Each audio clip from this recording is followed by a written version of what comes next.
Tank Davis just had a rough night in the ring against Lamont Roach Jr., and let's be real, this wasn't the dominant performance people expected. Instead of an easy win, Tank found himself in a dogfight, with Roach's jab and movement giving him all kinds of problems. Now, that raises a big question. If Tank had this much trouble with Roach, what happens when he steps in with someone like Shakur Stevenson? Shakur Stevenson ain't been shy about wanting to fight Tank. He's been calling him out for a minute, saying he's ready and willing to take that fight.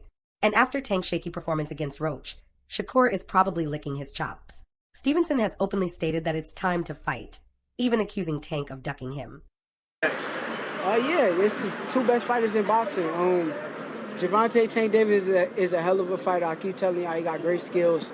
But I'm better than him. I'm better than him at hit and don't be hit, and he can't beat me. You and Tank have your disses here and there, but you kind of alluded to it a couple of seconds ago.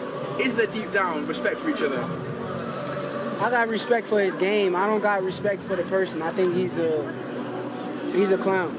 Hey, How can we make that fight happen, Shakur? Turkey got all the money, so put the biggest fight on. I mean, let's negotiate. I think both of us can make a lot of money, and I'm ready to make it happen. But how do these two match up? Tank Davis is known for his power, but his defense ain't as tight as it should be. He gets hit more than he should, and against a slick fighter like Stevenson, that's a problem. No doubt, Tank's got that knockout power. He can end a fight with one punch, and that's his biggest weapon. Tank's got a solid ring IQ, but his stamina can be questionable when the fight drags on. Roach had him looking tired in the later rounds.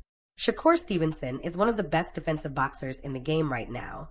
His movement, head slips, and counterpunching are elite. If Roach could touch Tank, Shakur can. Stevenson is more of a precision puncher. He breaks opponents down round by round rather than one-shot KOs. Stevenson is also smart, calculated, and always in control of the fight. He doesn't waste punches, and his gas tank stays full. So what did we learn from the Roach fight? Against Roach, Tank showed some weaknesses. He struggled against a disciplined jab. His footwork wasn't sharp enough to cut off the ring effectively. He looked vulnerable in the later rounds, which ain't a good sign against a 12-round fighter like Shakur. Now, imagine Tank in the ring with someone who's faster, sharper, and even more technical than Roach. That's exactly what Shakur brings to the table. So the question is, would Tank survive against Shakur? If Tank doesn't fix the mistakes he showed against Roach, he's going to have a long night against Stevenson. Shakur won't stand in front of him and trade shots. Analysis say he'll frustrate him, make him miss, and pick him apart. The real question is, does Tank even want that fight? Because based on what we saw against Roach, he's got a lot to work on before stepping in with someone as sharp as Shakur Stevenson. Would you take Tank or Shakur if they fought? Drop your predictions below.